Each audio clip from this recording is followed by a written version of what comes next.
Guest has been calling for a big pullback in some of the Nasdaq's highest flying names since the fall, a call that has clearly proven correct.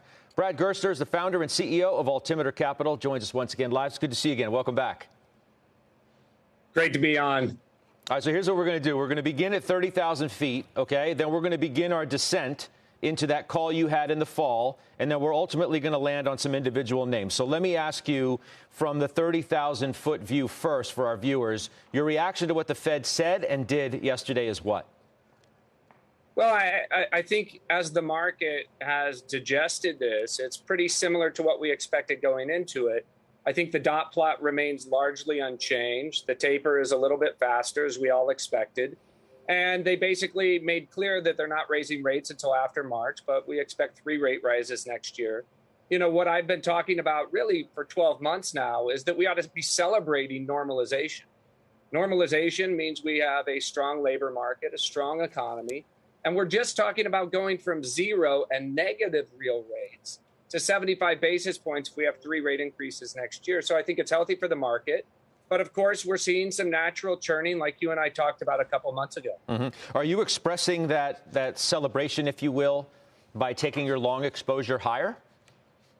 So when we talked, I think, Scott, at the end of October from Milken, what I had said was that if you just looked at growth multiples, they were about 30 to 40% higher than the 5-year trailing average.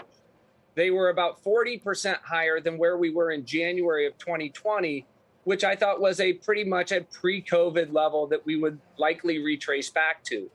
Over the course of the last couple of months, we've gotten there even faster than I expected. We used that opportunity, some of those pullbacks, to buy some of our favorite names as we head into 2022. But it's never all or none at Altimeter. I had told you we had taken our net exposure down to about 50%, and now our net exposure is back up closer to 70%. On some of these big dislocations and names that we like the best. Okay, so, you know, I granted what you told me, or given what you told me when you were out in L.A., and that was during our anniversary week. Since then, let's just take certain areas of that spectrum, if you will. The ARK stocks, they comprise, it comprises many of the kinds of stocks we're talking about, down 22% since that appearance on October the 19th. It's down 41% from its high. The CLOU is the cloud ETF, is down 15% since then. The software IGV ETF is down 9%.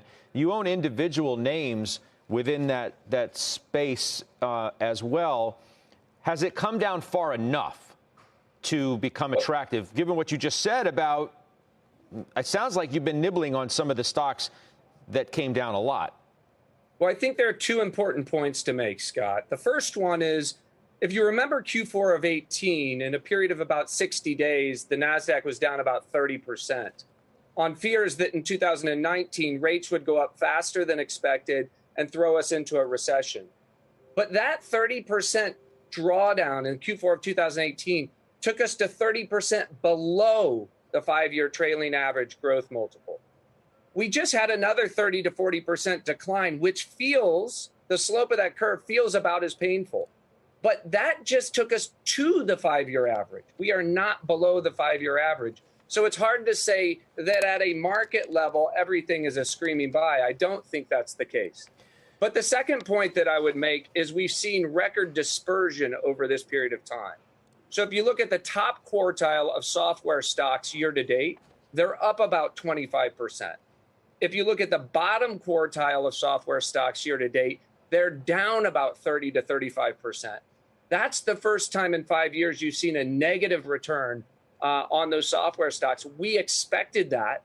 And for the first time, we're seeing that dispersion. The best names are being treated better, and they should be because they're going to grow faster for longer. And we're seeing real selectivity, between the different quartiles.